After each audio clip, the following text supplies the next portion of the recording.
If you're a tennis player that doesn't think old dogs can learn new tricks, then you need to watch this video, because recently I spent a morning with Frank. He's 76 years old, and we made a huge transformation in his serve in just an hour and a half. We fixed two big fundamental problems that lots of tennis players have. Very possible you have both of these problems, and I'm going to show you step by step exactly how we did it. When Frank came to see me that morning, this is what his serve looked like. And it's a really classic kind of frying pan setup. He'd worked on getting his racket on edge previously, and sometimes he did, but other times he didn't.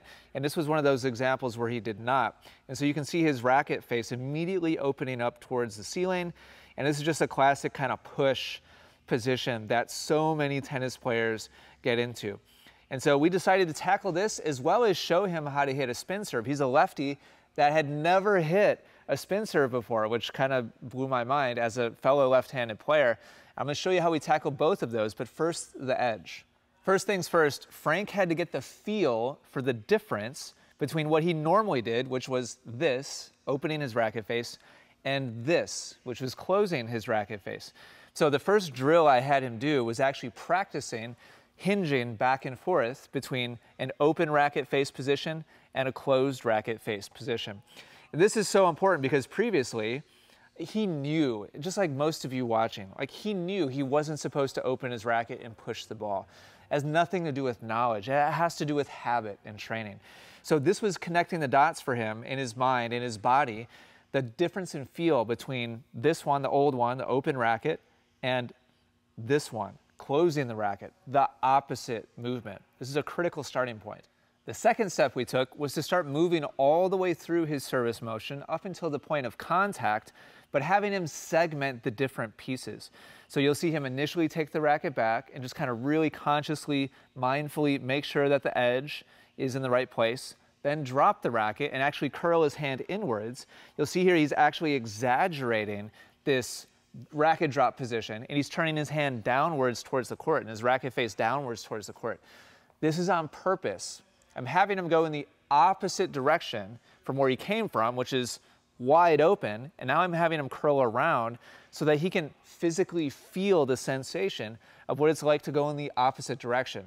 I do this because once the ball gets involved, generally students kind of meet in the middle, which is where we want him to be. So this early training and kind of feel progression is really important to kind of set the position and even go past it a little bit so that you can meet in the middle later on.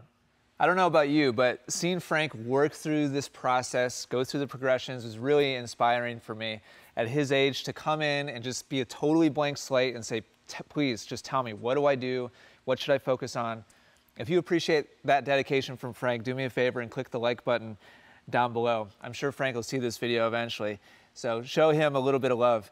Now, on the next progression, once he got really familiar with the old versus the new and exaggerating it a little bit, now we're starting to move through the motion more continuously and smoothly. And by the way, in between each of these progressions, I'm showing him these videos. We have this display right there on the courts. And so I'm saying to Frank, all right, great job, great job. I'm kind of giving him audible advice and guidance from behind as he's going through these motions. And then we're pausing frequently so I can show him what he's doing. So you can see he's still exaggerating this position. In real life, we'd like to see the edge starting to face up towards the ball already. He's inwards, and so I'm still allowing him to go too far in the opposite direction so he can maintain that feel of turning his hand in the other way. After getting really comfortable with slow shadow swings, continuing to mimic the correct movement, we started adding the ball, but we didn't hit it at first. We started doing what I like to call fake tosses. And that means the ball is involved, but Frank's not actually trying to hit the ball. The ball is just there as a trigger to practice integrating his new movement so that as he moves through his service motion, we're making sure that he executes well. And this is a fantastic edge pull position going up towards the point of contact, but he's not actually trying to hit the ball. So in real life, had he hit this ball, it would have been a fantastic execution, and this just bridges the gap between the old familiar shadow swings and hitting the ball. There's actually a huge jump in difficulty from shadowing with no ball and hitting with a ball. And so the fake tosses is a way to kind of bridge that gap and add a little bit of extra challenge than a shadow, but without actually worrying about hitting. And so Frank here is executing really nicely. And once we did a bunch of fake tosses and they consistently started looking like this, then I asked him to actually go ahead and hit the ball. And that's the biggest challenge always, whenever you're working on something new, is actually hitting the ball and trying to do the new thing. And he did a fantastic job here of leading with the edge. And this is why we exaggerated all that while, was he ended up kind of drifting a little bit back towards his old habit. This isn't like professional, level edge holding on the way up towards the point of contact. But when you compare it to where he started, it was an incredible contrast. So on the right here is his original serve. On the left, what we have here is the fake toss. So check out the edge position here. He had no edge position previously. His racket face was just facing straight up towards the sky, straight up towards the ball. And so he was pushing the ball over. Now, within our training environment, he's doing fantastic. The hits are not quite there, and that usually happens. But you can see that there's a huge difference here between where he started on the right and where he is now on the left, getting rid of that waiter tray position. So Frank's on his way. He's got a good start here, and it's just a matter of going home. This is after like 45 minutes and doing this waiter tray for however many years. So this is an incredible start, and he's going home with this process to follow to continue training that edge position to be stronger and stronger. Once Frank felt really comfortable and confident about what he should do and what he would do when he got back home, we shifted gears and talked about spin, which is so key for a left-handed player. And so all along the way, by the way, Frank's attitude was incredible. And again, it was just so inspiring for me to work with him.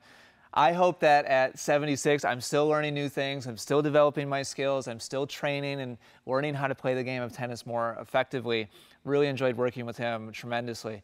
And so what you're seeing him doing here is tracing or shadowing a swing path that's moving along the service line. We're moving up to the service line to kind of take him out of his normal environment and practice this swing path in kind of an arced or rainbow position or path going up and then out to the left. That's what's going to give him the spin that he needs, especially on a second serve. Previously, he was just pushing all of his second serves, which not only just sets up an easy ball for his opponent, but wastes his leftiness and his ability to hit that lefty spin serve for his second serve. So we just started tracing the service line, using the service line as kind of an anchor for him to follow, a guide path. And then when he first tried to commit to that path, what you're going to see is he actually pushed the ball forwards again. And this is totally normal. So his path now of his racket is in line with where he hit the ball, AKA no spin. This is a flat shot.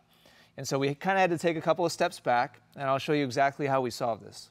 To break down this spin swing path, we kind of took things back a little bit, and I had Frank just focus on tracing his movement along the service line and kind of a karate chop path, and then put the ball in the way. And he was having fantastic success with this right away. And so his goal here is just to trace the service line with the edge of his racket, with the edge of his hand, go back and forth, and then when he tosses the ball, his challenge is to follow that same path, which he's doing fantastic. And immediately we started hearing this loud clicking sound, which is the strings moving against each other back and forth. Did you hear that? Mm-hmm. What's that sound? Yeah, it's the sound of hitting it sideways. That's right. That's the sound of spin. And he was instantly starting to make a whole bunch of spin, just doing this karate chop back and forth. And so this we could kind of grab onto, and this is crucial, is to try to bring in different sensory elements, the sound, the feel. I asked him to kind of explain, like, what does this feel like? That everybody talks about that brush, but if you've never felt it before, it's not easy to just on command be like, okay, now brush the ball, when you don't know what that actually means in terms of what your body feels like. So this training for Frank was super critical, and it got him on the path to finally start brushing the ball, hitting past the ball instead of pushing through the ball. If you like what you're seeing and you're serious about improving your game, I highly recommend you go to essentialtennisacademy.com. This is the inside of the members area, and within Academy, there's all these different categories of coaching, tons of different lesson modules that cover every part of the game, and you can check it out for free right now at essentialtennisacademy.com. Occasionally, Frank would get off path, literally, and I'll show you what that looks like here. It's really important if you're working on creating spin on your serve at home. He would kind of trace the service line, and then when he hits, watch where the ball goes here. How he just kind of pushes the ball right at the net post over here. The reason why that was happening was his path was going along the service line, but he was turning his hand to face more towards the side. He's so used to the path of his racket and the strings going in the same direction that he was committing to going along the service line, but occasionally he'd kind of cheat with his hand and face his hand out to the side as well. And so that would result in the ball going over to the side instead of more going towards the other side of the courts. So if you're working on these drills at home, really important to understand, if the ball just starts going straight off to the right if you're a righty or to the left if you're a lefty, then you're turning your hand instead of just keeping your strings facing forwards.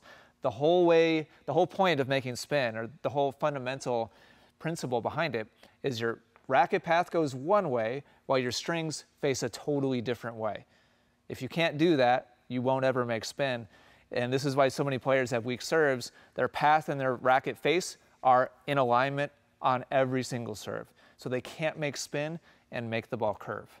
After Frank got really comfortable with kind of the tomahawk chops, we started adding in the rest of his motion, and he was doing really well. You can see here he's really cutting past the ball.